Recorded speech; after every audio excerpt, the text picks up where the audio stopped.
Hello mga kapinky! Ayan, dahil bare months na, binaba ko na yung aming Christmas tree. Ang tagal mo din nakatago ha? Pero pink Christmas tree pa rin, syempre mga kapinky. Ayan, iniisip ko nga kung saan ko siya ilalagay. Saan kaya bagay? Ayan, ang dumi pa ng bahay namin. Nakita nyo naman oh. Di pa kasi ako naglilinis. Pero syempre, dito ko talaga ilalagay yan. Ayan, pinaprank ko lang kayo. Diyan ko talaga ilalagay yan. Kanina pa yan naka-ready. Ayan na o, diba bagay? Para pagbungad mo ng pinto, ayan agad makikita mo o, diba? Ito nga pala yung ilalagay kong pang decorate. Ayoko ng maraming kulay, kaya gray at pink lang talaga. Masyado pa daw maaga para maglagay ako ng Christmas tree. Excited ako Paka nyo ba? Gusto ko kasi pagpasok ng bare months, maramdaman ko na yung Pasko. Siyempre, para maramdaman ko din yung bonus ng asawa ko. Pangalawang beses ko na nga palang gagamitin tong Christmas tree na to mga kapinky, kaya hindi ko na din alam kung saang shop ko to binili. Ayan na, ikabit na natin yung star. O diba, ang ganda na, complete na. Ayan na mga kapinky, ang aking pink Christmas tree. O diba, ang ganda niya, lalong bumagay sa bahay ko. Ayan, may teddy bear nga pala akong Santa Claus, ilalagay ko na rin.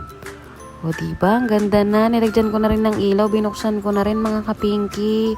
Sobrang sarap niya sa mata.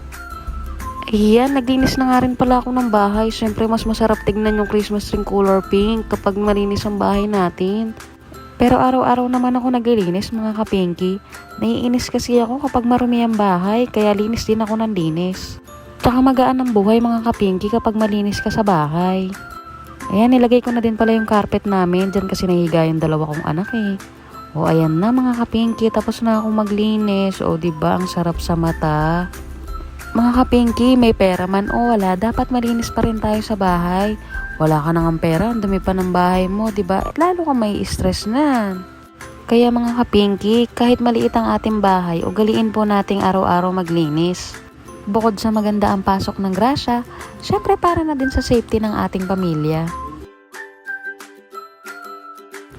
Dahil tapos na ako maglinis, akit na ako sa taas. Ito nga pala request ng mga anak ko. Ayan bago ako umakyat sa taas, dadalang ko sila niyan.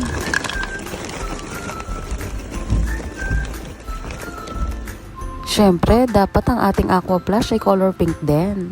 Ayan, akit na ako mga kapinky. Dadaling ko na to sa mga anak ko. Mag-movie marathon na kami. Oops, pasilip muna sa baba. Ayan.